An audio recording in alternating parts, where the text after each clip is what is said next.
Hello hello hello hello hello hello hello बच्चा party, this is संकेत चौधरी। तो आज हम लोग है ना कुछ ऐसे पॉइंट्स या फिर कुछ ऐसे टॉपिक्स को डिस्कस करने वाले हैं जो मेनली है ना हम लोग यहाँ पे सीधा कह सकते हैं सर कि यहाँ पे जो चीजें हैं वो डायरेक्टली, जैसे कि हम लोग वेरिएशंस पे लास्ट क्लास में बात किए हैं।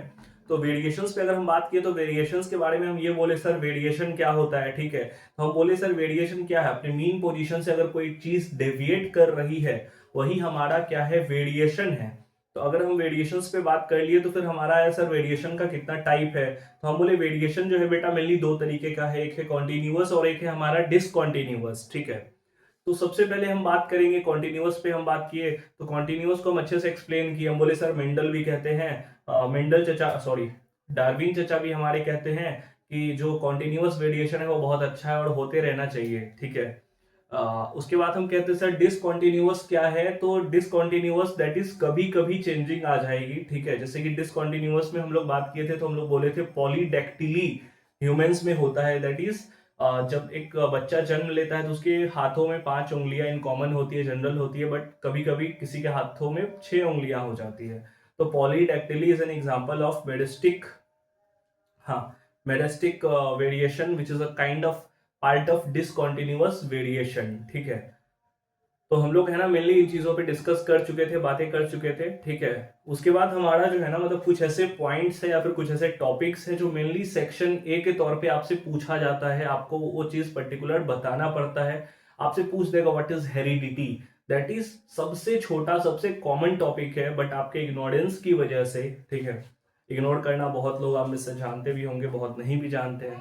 तो आपके इग्नोरेंस की वजह से कुछ ऐसी टॉपिक्स है जिससे आपको दो दो नंबर मिल सकता है, लाइक 6 नंबर, 8 नंबर, 10 नंबर आपके हाथों में होता है, बट आपके इग्नोरेंस की वजह से वो पर्टिकुलर चीज आपके हाथों से छूट जाती है, ठीक है। तो हम यहाँ पे सबसे पहले अगर हम बात करें तो बोलेंगे sir inheritance, heredity and variations पे अगर हम बात करेंगे तो हम सबसे पहला चीज हेरिडिटी पे बात करेंगे, ठीक है। हेरिडिटी को हम लोग यहाँ पे पढ़ेंगे, ठीक है। तो हमारा जो टॉपिक है वो मेनली हमारा हेरिडिटी है। तो हेरिडिटी के बारे में हम कहते हैं कि it is the transmission of genetic character from parent to the offspring.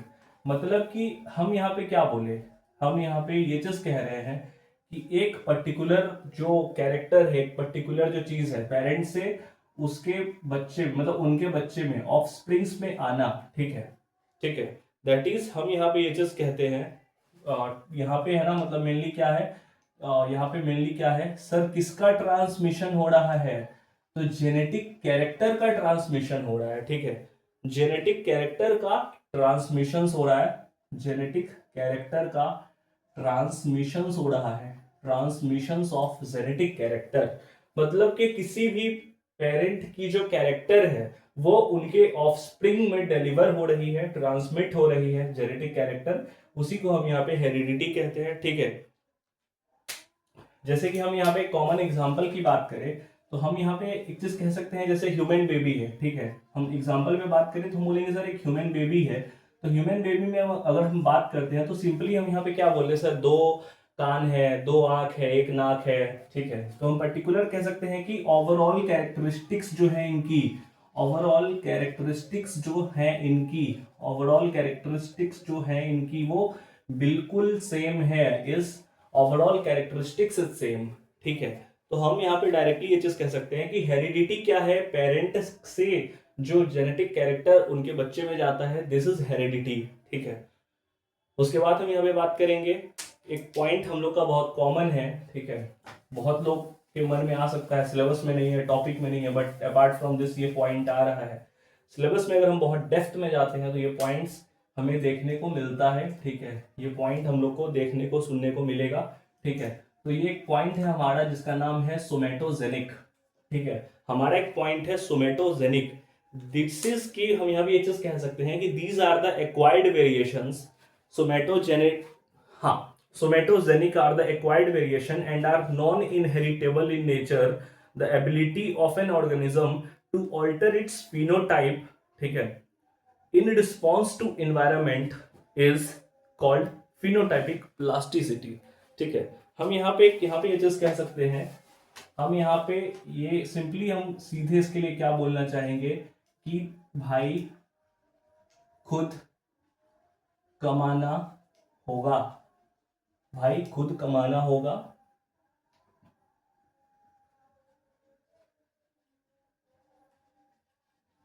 खैरात में नहीं मिलेगा। दैट इज हम यहाँ पे सिंपली ये चीज कह सकते हैं, जो सोमेटोजेनिक को अगर हम डिस्क्राइब करें तो सिंपली हम ये बोलेंगे सर, जैसे कि हम हेरिडिटी में बात किए तो हेरिडिटी में हम ये चीज बोले ना कि सर पेरेंट्स से उनके ऑफस्प्रिंग में चीजें आ रही है, पेरेंट्स से उनके ऑफस्प्रिंग में जेनेटिक कैरेक्टर है, जो भी है वो बच्चे में आ रही है, ठीक है। लेकिन जो यहाँ पे जो टर्म है इसका मतलब सिंपली यही होता है कि ये आपको इन्वायरमेंटल कंडीशन को देख के, समझ के, सुन के, उसके बाद आपको एनालाइज करना है, ठीक है। जैसे अगर बहुत ज्यादा ठंड है तो ये आपका सेंस होना चाहिए कि भाई मेरे को स्वेटर निकालना है, मेरे को स्वेटर पहनना है, ठीक है। तो फिर आप ठंड से बचोगे। दैट इज की ये पर्टिकुलर चीज आपको एक्वायर करना पड़ेगा। ये आपको पेरेंट्स से फ्रॉम वो बर्थ जो है आपको जेनेटिक कैरेक्टर के तौर पे नहीं मिलेगा, ठीक है। दीज आर एक्वायर्ड वेरिएशन, ये हेरिटेबल नहीं है नेचर में, ठीक है। ये आपको खुद से एक्वायर्ड करना पड़ेगा। The ability of an organism to alter its phenotype, ठीक है, वो अपना फिनोटाइप ऑल्टर करके किसी भी इन्वायरमेंटल स्ट्रेस को अगर वो झेल लेता है, अगर वो कर ले जाता है, उसी को हम फिनोटाइपिक प्लास्टिसिटी भी कहते हैं, ठीक है। These variations are not heritable and not transmitted to the offspring and are lost with organism death, ठीक है। जैसे कि हम यहाँ पे ये चीज कहते हैं कि ये इनहेरिटेबल नहीं है, ठीक है, ये आपको खुद से एक्वायर्ड करना पड़ेगा। और ये वाला जो कैरेक्टर है, ठीक है, ये जो वाला जो कैरेक्टर है ये क्या होगा sir, lost when organism death. मतलब कि हम यहाँ पे डायरेक्टली ये चीज कह सकते हैं कि जैसे सपोज हम पर्टिकुलर एक काइंड ऑफ कैरेक्टर को एडॉप्ट किए हैं ठंड से बचने के लिए, ठीक है, वो मेरा खुद का एक्वायर्ड कैरेक्टर है, मेरे को मेरे पुश्तों से नहीं मिला है, मेरे को मेरे पेरेंट्स से वो चीज नहीं मिला है। तो अगर डेथ होता है तो मेरे साथ मेरा वो कैरेक्टर चला जाएगा। दैट इज हम यहाँ पे सिंपली ये चीज कहते हैं कि अगर ऑफस्प्रिंग लॉस्ट होता है, मरता है, तो कैरेक्टर भी खत्म हो जाएगा, ठीक है। उसके बाद हमारे पास एक टॉपिक आता है सर जिसका नाम है जर्मिनल या फिर ब्लास्टोजेनिक वेरिएशन, ठीक है। एक टॉपिक हमारे पास आ रहा है, उस टॉपिक को हम यहाँ पे क्या कहेंगे सर, हाँ, इसको आप क्या बोलोगे, जर्मिनल, या फिर इसको हम यहाँ पे क्या बोले सर, इसको हम यहाँ पे जर्मिनल बोले या फिर ब्लास्टोजेनिक वेरिएशंस। जर्मिनल बोले या फिर ब्लास्टोजेनिक वेरिएशंस बोले, ठीक है। जर्मिनल बोलो या फिर ब्लास्टोजेनिक वेरिएशन बोलो, तो हम यहाँ पे सिंपली ये चीज कहते हैं sir, blastogenic variations arises in the germ cell of the organism and have no external influence. मतलब कि जो ब्लास्टोजेनिक वेरिएशन है, ठीक है, वो मेनली आपके जर्म सेल से ही अराइज होती है, ठीक है। उसका कोई एक्सटर्नल इन्फ्लुएंस नहीं है, कोई एक्सटर्नल ऐसा नहीं है कि हम पर्टिकुलर किसी चीज को देख करके उसको एडप्ट कर रहे हैं, ऐसा कोई फैक्टर नहीं, कोई कंडीशन नहीं है, ठीक है। और ये जो है आपके पेरेंट्स से ही आपको मिलता है, that is it transferred from parents to the offspring, ठीक है। दैट इज हम यहाँ पे ये चीज कह सकते हैं, कोई डिजीज है जैसे सिकल सेल अनीमिया, ठीक है, दैट इज हम यहाँ पे ये चीज बोलेंगे कि ये भी जो है हमको क्या मिलेगा सर, पेरेंट्स से ऑफस्प्रिंग में आएगा, ठीक है, जो आपके जर्म सेल से ही एसोसिएटेड है, बर्थ के टाइम से ही एसोसिएटेड है। और इसके एग्जाम्पल पे अगर हम बात करेंगे, अगर हम इसके एग्जाम्पल पे बात करेंगे तो हम यहाँ पे सिंपली कह सकते हैं sickle cell anaemia is a kind of example, ठीक है। तो हमारा यहाँ पे ये चीज भी हो गया। उसके बाद हमारा एक टॉपिक यहाँ से नया टॉपिक अराइज होता है, थ्योरी ऑफ कंटेंट पे अगर हम जाते हैं तो हमारा एक टॉपिक है सर आइसोलेशन एंड स्पेसिएशन।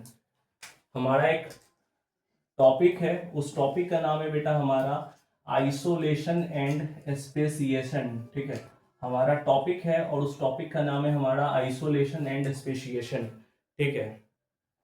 तो यहाँ पे हम सिंपली ये चीज कह सकते हैं बेटा कि आइसोलेशन एंड स्पेसिएशन क्या है, तो हम बोलेंगे speciation is the process of formation of new species from the existing population. That is कि हम यहाँ पे कह सकते हैं formation of new species, formation of new species from the existing population। मतलब एक ऐसा पॉपुलेशन जो पहले से एग्जिस्ट कर रहा है उससे न्यू स्पीशीज का फॉर्मेशन होना ही हमारा आइसोलेशन एंड स्पेशिएशन का मेन पॉइंट ऑफ व्यू है। A species is a group of organisms with similar characteristics and can be interbreed to give fertile offspring. Speciation is an evolutionary process of the formation of new and distinct species. That is कि हम यहाँ भी ये चीज कहते हैं कि किसी भी ग्रुप ऑफ ऑर्गेनिज्म में एक जो पर्टिकुलर सिमिलर कैरेक्टर वाले स्पीशीज हैं वो आपस में इंटरब्रीड करते हैं और अपने जैसे ऑफस्प्रिंग को ही प्रोड्यूस करते हैं जो मेनली फर्टाइल होते हैं। ठीक है, स्पेसिएशन एक ऐसा प्रोसेस है, स्पेसिएशन एक ऐसा इवोल्यूशनरी प्रोसेस है जिससे न्यू और डिस्टिंक्ट स्पीशीज का फॉर्मेशन होता है। दैट इज कि हम यहाँ पे ये चीज लिख सकते हैं कि स्पेसिएशन इज एक ऐसा प्रोसेस है, स्पेसिएशन एक ऐसा इवोल्यूशनरी प्रोसेस है जिससे न्यू और डिस्टिंक्ट स्पीशीज का फॉर्मेशन होता है। दैट इज कि हम यहाँ पे ये चीज लिख सकते हैं कि speciation is a process by which new and distinct species can be formed। मतलब हम यहाँ पे सिंपली ये चीज कह सकते हैं बेटा, स्पेशिएशन एक ऐसा प्रोसेस है जिससे न्यू और डिस्टिंक्ट स्पीशीज का फॉर्मेशन होता है। और ये जो स्पीशीज है ये मेनली कैसे होगा, तो सर इसमें जेनेटिक मॉडिफिकेशंस के थ्रू जो है उनका फॉर्मेशन होता है। जाहिर सा बात है, जेनेटिक मॉडिफिकेशंस के थ्रू उनका होता है। The new species are reproductively isolated from the previous species, that is the new species can not mate with the old species. और ये जो जेनेटिक मॉडिफिकेशन है ये इस तरीके से होता है, ये जो जेनेटिक मॉडिफिकेशन है ये इस तरीके से होता है, जो न्यू स्पीशीज है can't breed with old one। That is कि हम यहाँ पे ये चीज कहते हैं कि सर यहाँ पे जो नया वाला बनेगा उसका जेनेटिक मॉडिफिकेशन, दैट इज हम ओवरऑल स्पेशिएशन को एक बार रिपीट करेंगे। ठीक है, तो स्पेशिएशन को रिपीट करने पे हम क्या कहते हैं, स्पेशिएशन एक ऐसा प्रोसेस है जिससे न्यू और डिस्टिंक्ट स्पीशीज का फॉर्मेशन हो रहा है, राइट। और जो नया वाला बन रहा है वो जेनेटिक मॉडिफिकेशन के थ्रू बन रहा है, दैट इज कुछ मॉडिफिकेशंस हैं उनमें। ठीक है, और जो नया वाला स्पीशीज बन रहा है वो अपने ओल्ड वन के साथ मेट नहीं करेगा। ठीक है, उसके बाद हम बात करते हैं कि सर स्पेशिएशन का भी जो है टाइप होता है। ठीक है, स्पेशिएशन का भी टाइप होता है। तो मुझे डेफिनेटली स्पेशिएशन का टाइप होता है, बिल्कुल आपको स्पेशिएशन का हक है, मतलब आपको बोलने का हक है। That is I can say कि अगर हम टाइप ऑफ स्पेशिएशंस पे बात करें, अगर हम टाइप्स ऑफ स्पेशिएशन की बात करें, टाइप ऑफ स्पेशिएशन की अगर हम बात करते हैं, टाइप्स ऑफ स्पेशिएशन की बात करते हैं, तो पहला जो हमारा है वो है एलोपेट्रिक स्पेशिएशन। पहला जो हमारा है वो है हमारा एलोपेट्रिक स्पेशिएशन। एक क्वेश्चन बेटा इस पे फिक्स है, इस टॉपिक पे आपको क्वेश्चन पूछा जाएगा, 100% चांस है। Isolation, briefly explain the phenomenon of isolation and speciation. ठीक है, briefly explain the phenomenon of isolation and speciation, और ये मेनली सेक्शन सी में पूछा जाएगा, सेक्शन सी में पूछा जाएगा। दैट इज आप समझ लो आपको कितना लिखना है। एलोपेट्रिक स्पेशिएशन पे अगर हम बात करते हैं तो एलोपेट्रिक स्पेशिएशन पे हम बोलेंगे कि sir allopatric speciation is a type of speciation caused bye geographical isolation.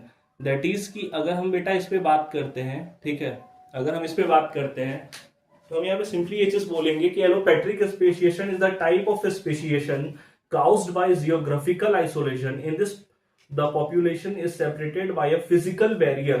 ठीक है, दैट इज कि हम यहाँ पे ये चीज बोलेंगे, ये जो एलोपेट्रिक स्पेशिएशन है, हम सिंपली ये चीज कह सकते हैं कि ये वाला जो स्पीशीज है ये पर्टिकुलर कैसे बनेगा, ये वाला जो स्पीशीज है ये कैसे बनेगा सर, तो ये वाला जो स्पीशीज है ये मेनली बाय स्पेशिएशन का होगा जियोग्राफिकल आइसोलेशन की वजह से बनेगा। जियोग्राफिकल आइसोलेशन जो एलोपेट्रिक वाला है उसको हम जियोग्राफिकल आइसोलेशन के थ्रू फॉर्म करेंगे। ठीक है, और ये सेपरेट होते हैं किन से, मतलब एक दूसरे से सेपरेटेड होते हैं, सेपरेटेड बाय फिजिकल बैरियर। ठीक है, ये एक दूसरे से सेपरेटेड होंगे फिजिकल बैरियर के थ्रू, ठीक है। उसके बाद जो हमारा सेकंड आएगा, पहला तो हो गया एलोपेट्रिक स्पेसिएशन, ठीक है। उसके बाद हम यहाँ पे सिंपली बोलेंगे टाइप्स ऑफ स्पेसिएशन को हम पढ़ रहे हैं। पहला हमारा हो गया एलोपेट्रिक, दूसरा वाला जो है हमारा बेटा वो है पैरापेट्रिक स्पेसिएशन। जो दूसरा वाला है हमारा वो है हमारा पैरापेट्रिक स्पेसिएशन। दूसरा वाला जो है हमारा वो है हमारा पैरापेट्रिक speciation. This is a type of allopatric speciation in which the species are not formed by a physical barrier. Instead, they are beside each other. This occurs by an extreme change in the habitat. Through the individual in these areas can be interbreed. They develop different characters and lifestyle. That is कि हम यहाँ पे ये चीज कह सकते हैं कि जो पैरापेट्रिक है, ठीक है, ऑल्सो ए टाइप ऑफ, ये एक तरीके से अगर हम बात करें तो हम बोलेंगे सर ये एक काइंड ऑफ एलोपेट्रिक ही है, ये एक काइंड ऑफ एलोपेट्रिक स्पेसिएशन ही है, ये एक काइंड ऑफ एलोपेट्रिक स्पेसिएशन ही है, ठीक है। जिसमें जो ऑर्गेनिजम्स है इनको हम लोग, सर इसमें क्या फिजिकल बैरियर है? हम बोले नहीं भाई, फिजिकल बैरियर इसमें नहीं है।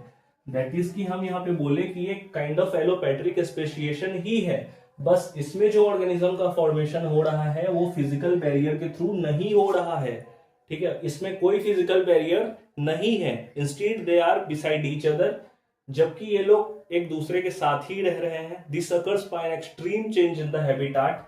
बस हम इसमें क्या कर रहे हैं, इनके हैबिटाट में occurs by the extreme change, occurs by the extreme change in their habitat.